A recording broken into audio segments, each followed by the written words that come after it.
start us off with Coach. Yeah, Coach, so 4 minute or so run in the second half, and it just took off. What was the difference in that run?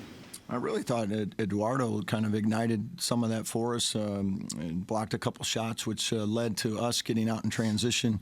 We were able to get a couple open looks that we weren't getting on some of the half-court stuff, and then I thought it freed us up a little bit, and we found our rhythm, found our energy a little bit more. Questions for the players, please. So Tucker, start with you. Rhythm early for you wasn't necessarily there, but did you feel it get going? How much did the energy, the crowd help you with that? Yeah, I think I honestly just kind of let it come to me better in the second half, got better looks. And then I think the crowd was a big factor in all aspects of the game. I thought, our team didn't quite have the same juice in the first half as it did the second half, and I thought, we came out the second half and brought it a little bit, and then obviously I think the crowd, definitely, it helps ignite that a little bit too. So they were a huge impact on this game for sure.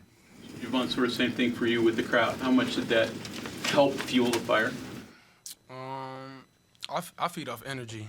So I feel like the crowd was the crowd was really great. Once they got rowdy and got loud, then I started screaming in the crowd and everything whenever I make a big play. But yeah, I feed off energy, so the crowd was perfect. Javon, I'm wondering, as it gets midway through the second half and it's a tie game or, one possession either way, is there any part of you thinking, oh man, I hope we don't go to another overtime game? Nah, I just look at Coach, whatever play call he call. I just tell the team that's what I do. I'm not thinking about another overtime. Only thing I'm thinking about is a win. You've been up for another overtime game? Yeah. If that's what it had to come to, but I'd rather just get the dub out the way first, though. Both Tucker and Javon held Georgetown to 60 points tonight. What'd you make of the team defensive effort? I think the second half we were just more hooked up, more engaged. Thought early box outs, I think me and Amani both kind of, just missed them, quite honestly, and that was a lot of their points in the first half. But I thought in the second half, I thought we overall just played harder, and then guards were able to rebound down and get out in transition, which, helps our offense as well. And I think that's when you saw the run take off a little bit. You're seeing doubles and hard hedges almost every possession. They're coming at you, trying to get you to give the ball up. Mentally, how do you handle that? Is it a thing of, hey, I know this is going to be coming, I've got to see a way I can attack this, see how I can set my teammates up? Yeah, I kind of just adjust to whatever the defense throws at me. So, if they're hard hedging, I'm not really hungry to score the ball all the time. So if I see the open man or I see open pass, I'm going to just make the pass. Javon, you mentioned you feed off of energy. What does it do to you when you look over to the sideline and you can see your head coach basically pounding the floor, calling for a stop? I ain't even see him. I seen him. Yeah, I seen him screaming one time. But like I said, he was engaged. He was fired up. The crowd was fired up. I think we got some really big stops at possession. So like I said, I feed off the energy. Everything was just great. I did that all for you, and you didn't even see it. Nah, I ain't seen it. No, that was up there with you were into that one. I think I pulled something. Hey, Javon, how much does it help when you have an eraser on the back line? Somebody gets by you, but then Eduardo's there to clean up. He comes from a long ways to get those balls. Eduardo was great today. We needed him to box out, get some key rebounds. Like you said, he got some really key blocks that led out to transition points. But yeah, it's always good to have that, secondary defender that we know that can block a shot. Javon, when you first came here, I imagine you come here with, kind of what you expect things to be, or if I work hard, I can get to this point and that sort of thing. But it seems like you've kind of grown really comfortable into this bigger impact kind of role, and I don't know if that's ever a situation you've been in at previous stops. So I'm just kind of wondering, how have you adjusted to that? Has it just been natural, or just kind of take me through that? What do you mean by a bigger impact? Well, just the fact. Expectations wise, being a bigger role, so than maybe at previous stops. Yeah, I've always felt like I've had like a pretty key role or like some responsibilities, but I do whatever the team needs me to do, honestly, for us to win. Any other questions for the players? Tucker, It seemed like Georgetown really attacked your screens hard, physically, trying to disrupt the rhythm that you all have with that. Did you notice that? And when that happens, do you have to, kind of attack back, push back? How do you cope with that? Yeah, I thought especially early, they were pretty physical and almost top blocking some of the stagger screens. But I think even if I don't come off the play, we're able to counter it with other things for other guys. And I thought as the game went on, we did a good job of screening and kind of utilizing. They're relaxing a little bit, but overall, I think the team just kind of adapted and was able to get other guys open looks and. I thought Toby especially did a great job of, just sticking with it, and he made some big plays for himself and set some big screens as well. Javon, one more. 1 second, late in the second half, 1 second left on the shot clock. Big guy, I think, had switched on you. Bank in a three. I mean, that's how you draw up, right? I mean. Yeah, I ain't called bank, but, I'll take it, though. It don't matter how the shot going. As long as it going, I'll take it. Okay, yes. So Darren, a little bit about the same crowd energy and how much did that feed into what you guys were doing during your run? Yeah, I thought the crowd was tremendous. I mean, this was kind of our first chance as a staff and as a team to kind of feel, what the Coliseum's like when it's, pretty full. And I thought the crowd had a tremendous impact on the game because we were half a step slow a good portion of the night. But I thought their energy provided us some energy, and then we were able to come out of it. And then once we did that, then we were able to, sustain it for the rest of that second half. But, I thought, unbelievable in terms of like when you have a home court advantage like that with that type of noise, you could tell it impacted their offense and their ability to execute and call plays. They had to break down into one-on-one stuff because they couldn't call out, what they wanted to run, which helped our defense, obviously. Coach, you say you're half a step slow to start.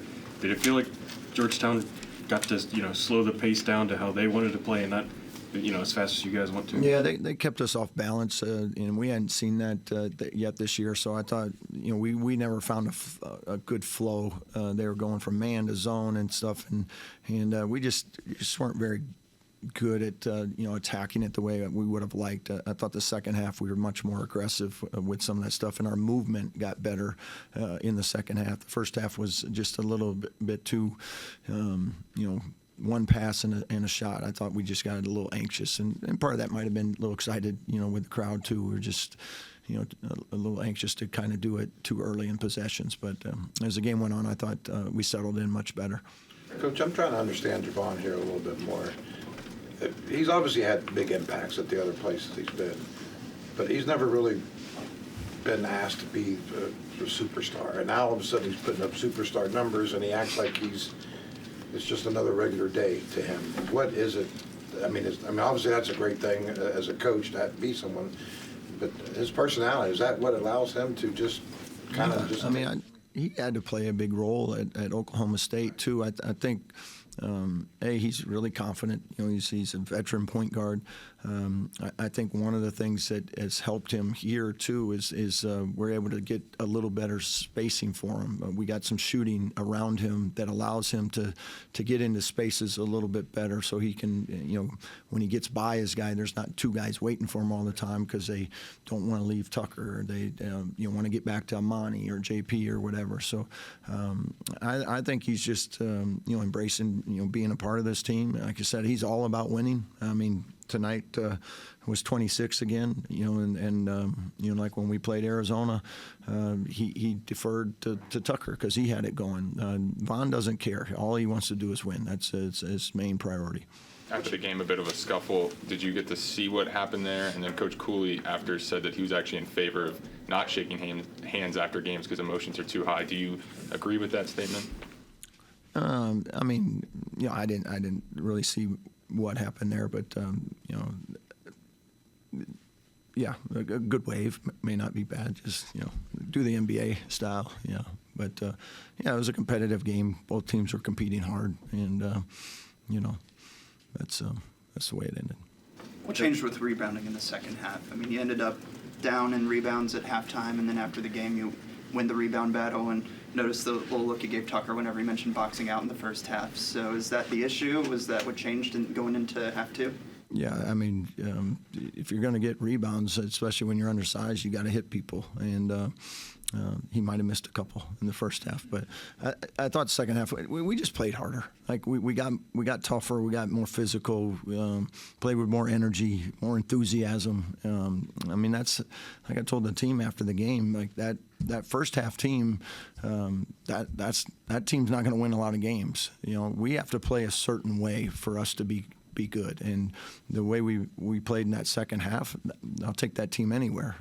But you have to be able to do that every single night, and that's every single possession, because you don't always get to go on that 16-0 run to pull you out of it. So that's where we're still growing as a team, is learning how to do that every single day, whether it be practice or games. So it's just, hey, this is us. This is what we do, and when we get to that point, then we'll be able to maximize what we're capable of. Coach, yesterday you weren't sure Eduardo was going to be able to play. Fair to say his best game of the season so far. The kind of impact he made tonight. Yeah, it was good to have him back in the lineup. For a reason. That presence, especially defensively, that ability to block shots. That's a huge deal for us, and he had 4 of them tonight. So, big difference in the game. Was there something different tonight that brought that energy out of you tonight? And as fans get to know you, is that something that they can expect all season long? Well, I just felt like we needed, like I tell the guys, whatever it takes to try to win a game, and I felt like we needed a little energy, a little enthusiasm. That's why I was disappointed. Vaughn didn't even notice I did it all for nothing, But as coaches, you try to do anything you can to provide a spark, and during the course of a game, whatever you try to do to push the right buttons, and I felt like the crowd could help us get going, because I know how some of our guys respond, how all teams respond to that, and I know the impact it has on the other team too when the crowd gets into it. So that home court advantage that we have is real, and when this crowd is engaged like that, this is a very, very tough place to play. Darren, quick succession in the second half. Toby took 2 corner threes. The first one missed, the second one, it looked like the same play. I don't know if he called it twice or if the guys went to it by themselves twice, but can you share? And if he did call it twice or if the guys did go to it twice, what does that say about trusting that stuff? Yeah, we were, because they were trapping, and we were going to a little bit more of some short roll stuff, and then getting somebody to commit to the big, and then we were able to spray it out from there. So it was really just our bigs finding, which guy was open, and Toby's playing with a lot of confidence right now, and stepped in and hit a huge one there. He had 2 huge ones in our last game against Arizona late in the game. So it's great to see him, finding that rhythm and confidence, and he's playing at a high level right now for us.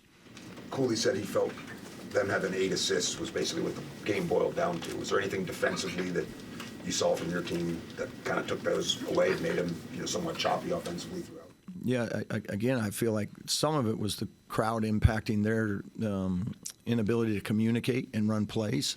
So, once they couldn't get into stuff, it turned them into, they had to try to go, default into some one-on-one type situations, which then takes away their ability to get assists. I thought our guys did a really good job too of that was my concern coming into it. We could guard their actions, but now it's, can you guard them one-on-one when the action breaks down, because they're aggressive, they're good, they're scorers, and I thought our guys did a really good job of trying to take away some of their strong hands, and then also making them play in crowds, and that's where we were able to get some of those deflections and get hands on balls and make those driving lanes crowded. Darren, how important is it for Amani to establish himself physically early in the game? Kind of drew that one offensive foul first. Is that an emphasis for him?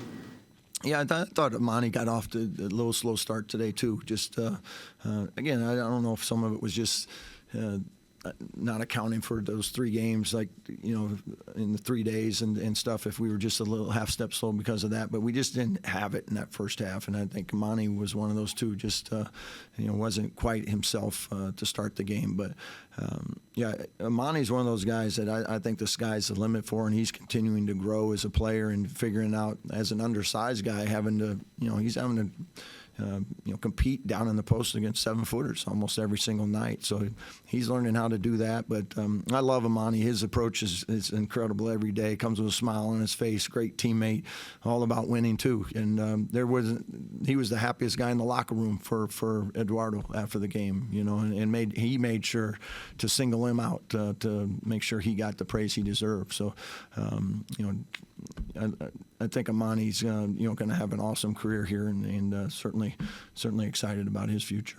Coach, I'm not sure how much you guys will clip up for each individual player, but it seemed like you might have a few more clips for Sincere after this game than maybe previous games. The rebounds, steals, some of the plays he made, more than just. Yeah, we'll clip up every guy, watch their minutes with them individually, so they can see what they did well, what are maybe a few things that they can work on, focus on a little bit. But his impact on the game. Sometimes people get so caught up into scoring, and I get it, but Buck's impact on winning is what he did tonight, especially defensively. That's hard to do, to control a guy like Epps and hold him to 2 points, I think, in the second half, and go get 9 rebounds and lead the break in transition. There's a lot of things that guys do to impact winning besides scoring, and he's certainly one of them. Coach, Tony, Sincere, Eduardo, does it feel like guys are more and more kind of figuring out what their role on the team is and how they can make the biggest impact? Yeah, and that's where I think we've grown the most these last couple of weeks. Is it takes a while when you have all these new guys. They're coming from different schools, and now they're all getting thrown together, and you start playing games. It's where do I fit in? How do I best utilize it? My talents to fit into helping us win. And I feel like that role acceptance on teams is a huge part of winning, and that's what keeps some teams from winning is the inability for teams to do that. And I feel like our guys are completely bought into whatever I got to do to help the team, and they're growing into that now, and that's fun to see as a coach. Coach, thank you.